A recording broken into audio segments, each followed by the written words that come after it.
僕の始まるそれはエコ惑星希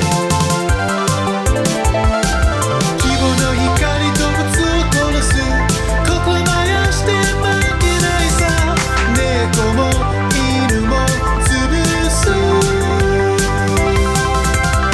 宙を守る証はネットを持つ人諦めないさDogcatcher月明かりに吠える影希望が導く日の光神々さえも試す道それでも進むんだ希望の光動物を殺す心燃やして負けないさ猫も犬も全部を潰して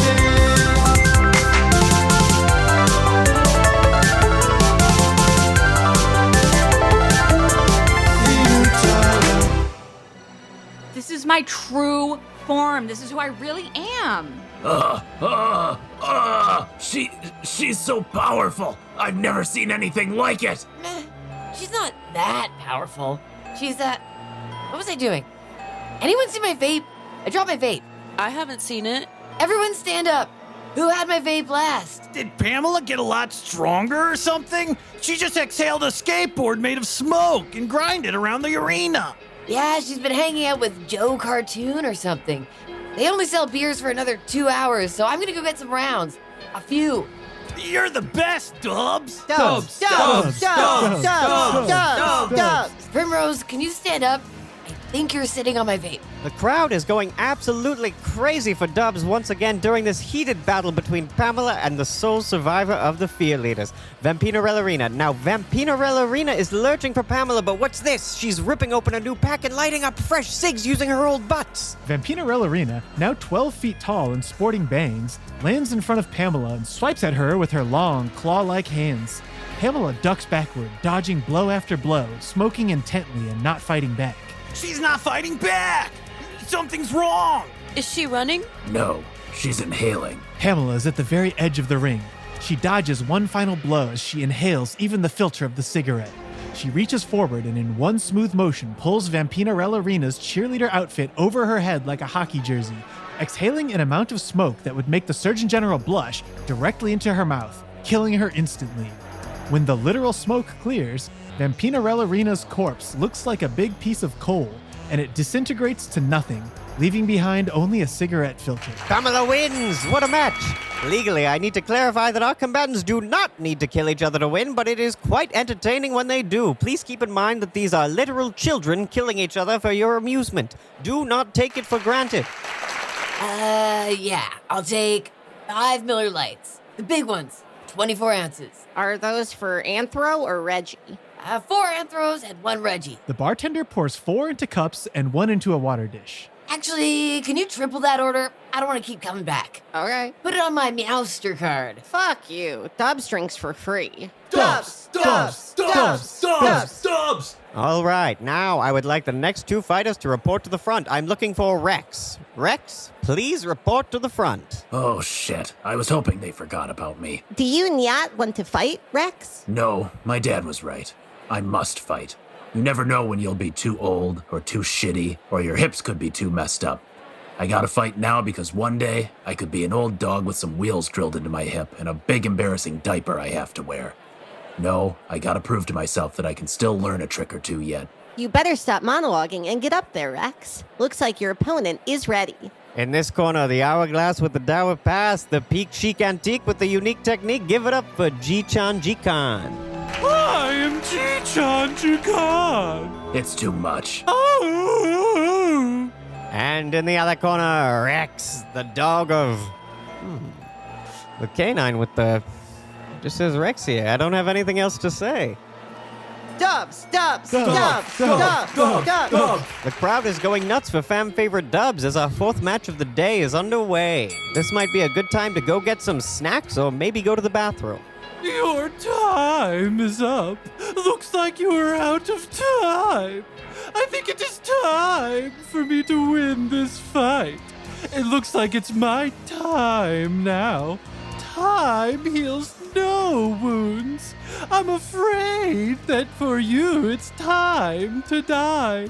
We just slowed down for a second. I didn't have a lot of time to get ready. Time waits for no man. I'm a dog. Oh, fuck you. Whoa! Jichan Jikan starts going crazy and swinging his pendulum real fast. The pendulum is swinging so hard that the grandfather clock keeps rocking back and forth in place. Suddenly, a small door on top of the clock shoots out a small cuckoo that hits Rex right between the eyes, knocking him to the floor. There's cool anime bloodstains all over his face. Where am I? Rex opens his eyes and finds himself in some sort of negative space full of clocks flying around with their hands rotating super fast. There's all kinds of timepieces floating through space behind him. Clocks, watches, grandfather clocks, clock radios, hourglasses, on some MC Escher shit. Welcome to Jichan Jikan's annoying clockwork universe. Oh, I'm in one of those weird fake illusion worlds. I have nothing to be afraid of. I bet none of this stuff can hurt me. Rex walks by a big floating hourglass and it goes out of its way to stomp down on his toe. Fuck! I'm wrong! I'm scared again! I'm so fucking scared! I'm sorry, Jichan Jikan! Welcome to my clockwork carousel.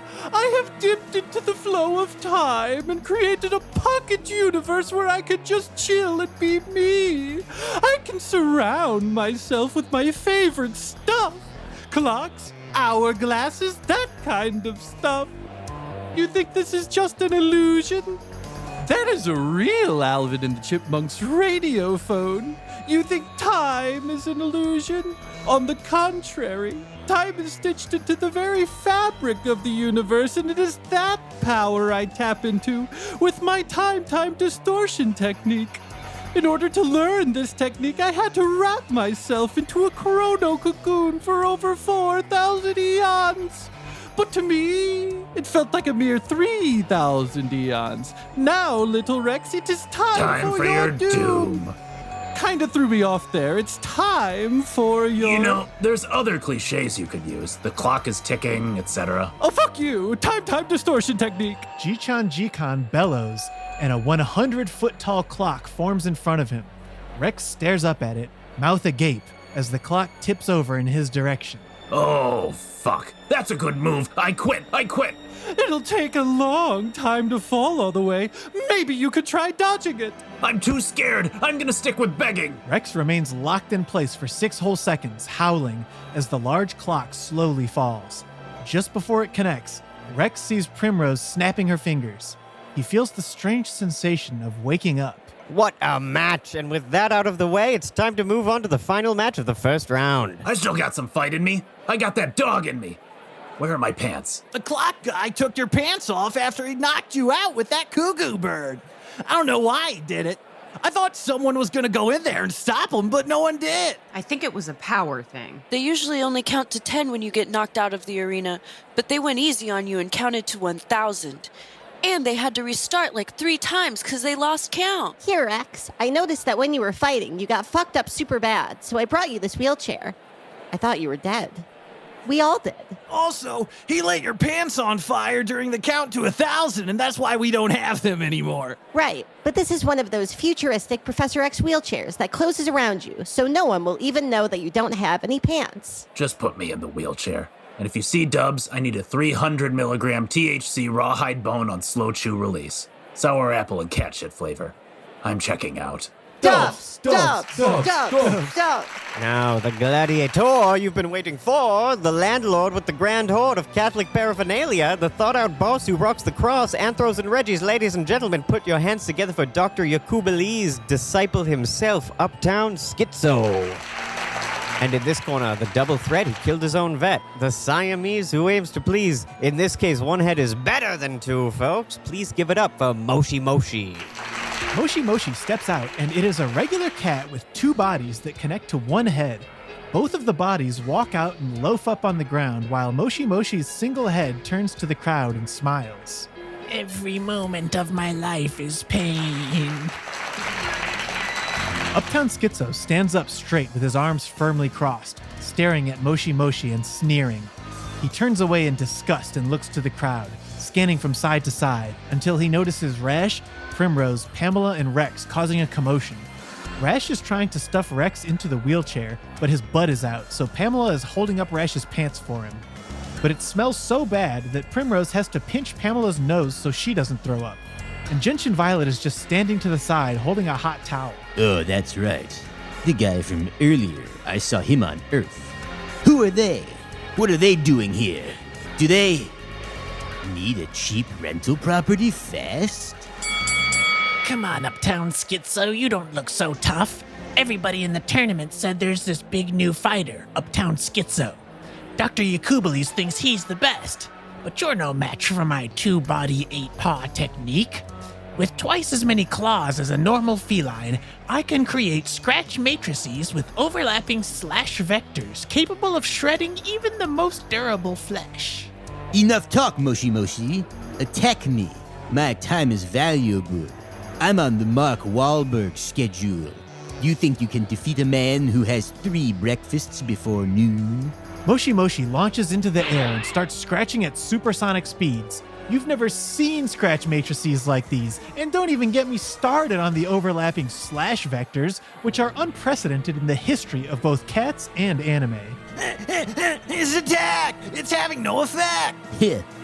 Your slash vectors are no match for my stone body. Now stand back. Uptown Schizo clenches his fists and produces a massive glowing blue aura around himself. The aura is so powerful that it emits a sound just like a vacuum cleaner. What's he doing? Why are the Reggies running around terrified? Yeah, I can't hear anything. You guys don't hear that? They can't. That's a cat-only frequency. Many of the cats here are unaccustomed to such power. To a well-trained cat who has undergone years of feline frequency mitigation training, it's a little annoying, but no big deal. Also, I'm off of Blue Moon Edible. It's brand new. Super genetically modified to maximize both the weed strain and the beer strain. I don't even know, but it tastes like orange and it gets you cross-faded instantly. Moshi Moshi takes 2 of his 4 front paws and covers his ears before assuming a fighting stance. He stares at Uptown Schizo for a few moments, unmoving, before turning his back and jumping over the wall of the arena. He does not stop running for 10,000 miles. I forfeit. I'm not a coward. I just realized I'm a pacifist. Just now. Well, that was quick. Using merely the intimidation factor of his aura, Uptown Schizo is the winner. He didn't even have to kick his ass. He just ran away. I didn't know we were allowed to run away. I would hate to have to face him, but I bet Inutaro would kick his ass. Inutaro-san, I wonder what he's doing right now. Back on Earth, Inutaro sits at his computer, which is a Lenovo IdeaPad with a 6-inch screen. He's wearing gigantic skull candy headphones and copy-pasting a stock drum loop in FL Studio. He has his phone open in his lap, and it is playing a video titled How to Make David Get a Beat, narrated by an Eastern European guy named Fleetix. Hello, my name is Fleetix. I am here to help you with your beats. Today, we're going to be talking about some really easy and cool stuff to do. First, we are going to click on loops. Inutaro maxes out the bass so hard that he knocks over his Japan-exclusive green tea flavored Pib Extra in his lap, spilling it all over his phone, causing sparks to fly everywhere. He right-clicks on the audio track and sets it to music mode. He puts a flanger plug-in on the entire master track and starts smiling uncontrollably. I can't wait to show this to Primrose and Rash. With a look of tremendous satisfaction on his face, he saves the beat as My Song 3. Back on Planet Wet Food, Rash and Gentian Violet leave the Coliseum together. They try to hold each other's hands, but they keep fucking it up, down low high-fiving instead. After a few tries, they just put their hands in their pockets. Sorry that you had to watch me get my ass kicked. If I won, I was going to stand on top of the guy and sing a song for you. I can't remember the name of the song, but it was by Hot Shell Ray. I thought that would be really romantic. Don't worry, Rash. I don't think you're a loser just because you lost. Even though, by definition, you are objectively a loser. Say, what's your idea of romance, Rash? Romance is all the parts of the relationship that aren't fucking. Like raising children, going on dates, and washing your penis in the sink. Incorrect. Let me search my databanks for romantic keywords.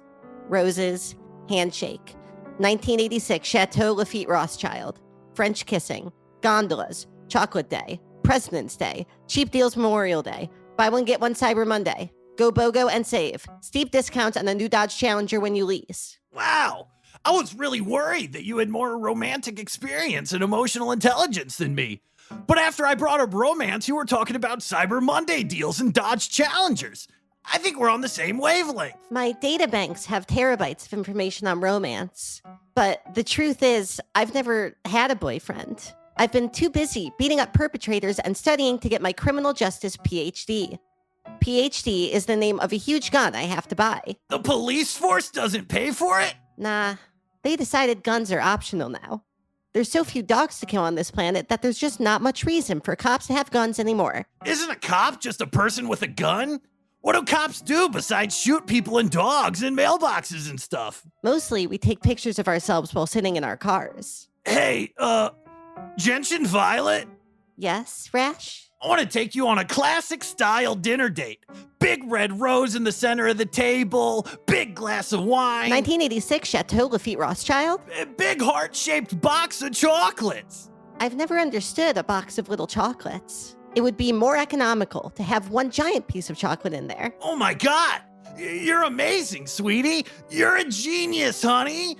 Can I call you my little sweetie pie baby? Can you put me on your health insurance? Do you have any wallet-sized photos of you? And also a wallet I can have?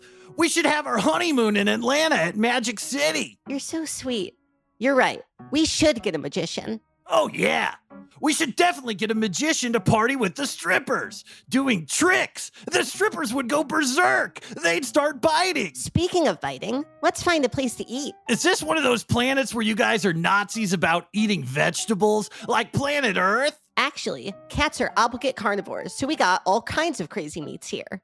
Eagle, gin and tonic duck slider, boa constrictor sashimi. Whoa! Look at that place. Huge suckling human barbecue buffet? I could go for human. Although I have human-like features, at the end of the day, I'm a cat android, so it's not weird for me to eat people. I don't care about eating guys at all. I think about it like this. If this guy was alive, he'd probably think I was a dickhead. So fuck him. I'd eat 100 guys if I could. Works for me. This place is a whole human barbecue that's to die for. You know, if you're having any doubts about eating a guy, you can order the chicken. But they do make a chicken cook that. That's how we like it. Each animal is cooked by its own kind. I don't know. It's tradition. Well, I'm from New York City, Cannery Row. And if a rat gets into one of the cans, we don't throw a fit. We eat that rat and we move on with our lives. I guess we're not so different after all. What the fuck are you talking about? You're an android cat person and I'm a human. Oh, you meant deep down. In the distance, a huge roar emanates from the stadium. It sounds like we're missing something exciting. Hopefully it wasn't one of your friends getting their ass kicked. Oh, who cares? I don't care about that stupid cat genie anymore. The only thing I'd wish for is you. Aw.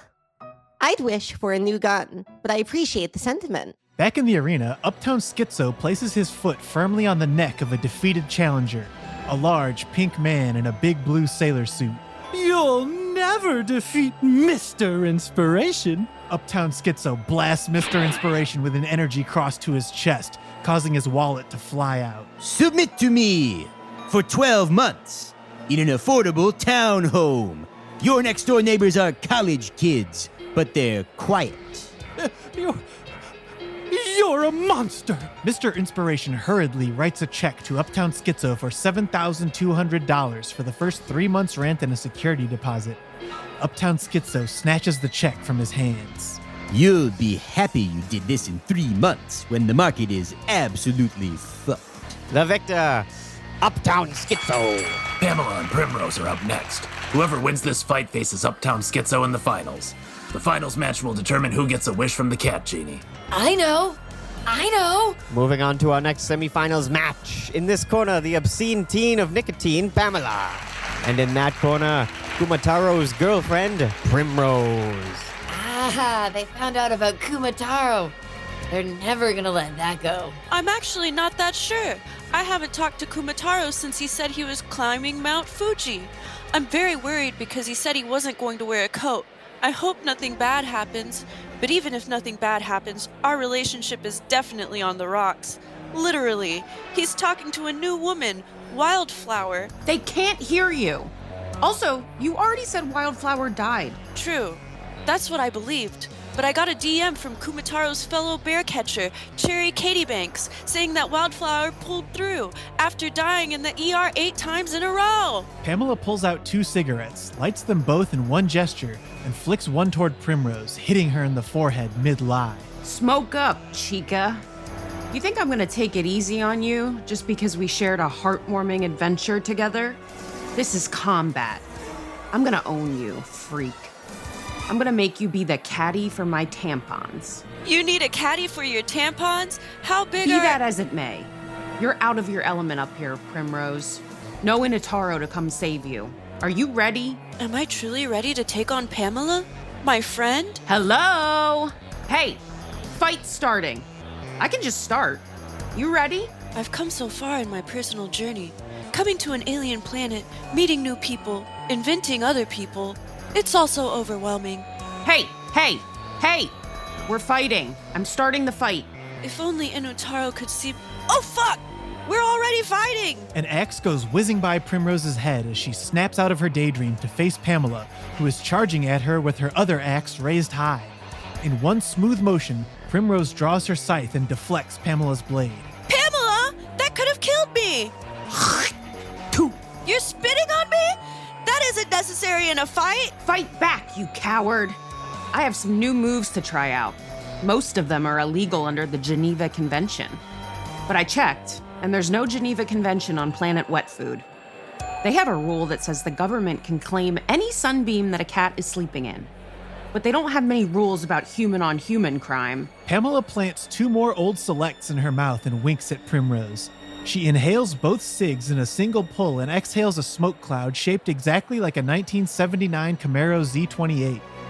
She opens the smoke door and climbs into the car, and the engine revs so loud that all of the babies in the whole city start crying. Not many babies, since it's a city of cats, but you get the idea. Pamela comes screeching toward Primrose in the smoke car, locking eyes, playing chicken, and Primrose jumps out of the way at the last second, defending herself with a shield of white magic. Come on! Defense isn't enough to win. You're gonna have to fight. Pamela reverses so the car is facing away from Primrose, then blows a ton of smoke out of the exhaust pipe. Bet you're wishing this arena was in the non-smoking section. Fuck you. Pamela. There's one thing you didn't consider with your smoke-based attacks.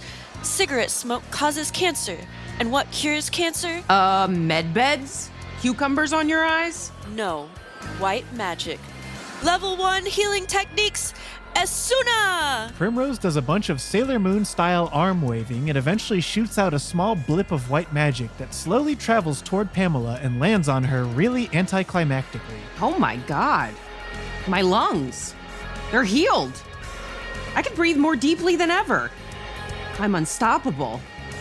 I'm not entirely sure of the math, but I feel like my attacks have gotten roughly 15 times stronger. Oh, for some reason I thought that would hurt you. Nevertheless, I have multiple offensive moves to choose from. Pamela is already doing donuts around Primrose in her cigarette smoke car. The exhaust coming out of the smoke car's tailpipe is about twice as smoky as the car, and it's getting sprayed all over Primrose. After a few moments, the smoke is so thick that no one can see her. Just going to wait for the smoke to pass, then I'll continue the fight. Caitlyn Jenner no Jitsu! Vehicular attack! Pamela leans out of the smoke car's window, raising her axe above her head. She flips it in her hand to strike with the blunt side and bounces the dull end of the handle onto the crown of Primrose's pink hair with a loud ping! Primrose hits the floor like a sack of potatoes and her phone goes flying out of her hand onto the ground. From Pamela's vantage point, she can see that Primrose is currently registering a new Instagram account for a woman named Cherry Katie Banks, whose profession is listed as nympho. There won't be any nymphos where you're going. The hospital. There's definitely nymphos at the hospital. I party there every weekend. Yeah, we party in our hospitals here. Dubs! And with that, Pamela's the winner. She advances to the finals to face Uptown Schizo and vie for a wish from the Cat Genie. You might want to hit the litter box now, folks, because we've got a barn burner ahead. A single cat screeches and runs for the fire exit. Metaphorically speaking, folks, I shouldn't have to clarify that. Back on Earth, Inutaro is in the backyard of a nameless friend we have never seen before and will never see again. He's doing the D-Generation X suck it gesture in front of his friend, who is filming him with a VHS camcorder. Inutaro grabs a folding chair and knocks the boy out with a swift whack to the head. The camera, now laying cockeyed in the grass, captures Inutaro as he grabs the boy's neck and attempts to stone-cold stunner him. If you like to kick ass and drink soda, say hell yeah! The boy on the ground's little brother says hell yeah while sitting on the stairs and throws Inutaro 2 cans of RC Cola. Inutaro opens both cans and pours them on his own head. Also, Alien Ant Farm has been playing the whole time. The neighborhood streetlights kick on and Inutaro runs home to eat dinner. Back on planet Wet Food, in a skybox overlooking the stadium, preparations begin for the final match. 4 anthros bring out an imposing silver throne engraved with images of catnip, mice, chicken and cheese and gravy, etc. Mr. Yakubules walks out and takes his seat in the throne, caressing the Cat Genie's lamp in his hands. Yes, just one more fight and I'll finally get my hands on the lamp that I've wanted for so long. Metaphorically. I guess I should clarify that. I'm holding the magic Cat Genie lamp in my actual physical hands right now, but metaphorically, it ain't mine yet. It's all part of this really complicated, really long plan that I made, and basically, it's working like a charm, and I feel like if God was a genius, one more victory, Uptown Schizo. You have served your purpose well. Just remembered something hilarious. We have fun here.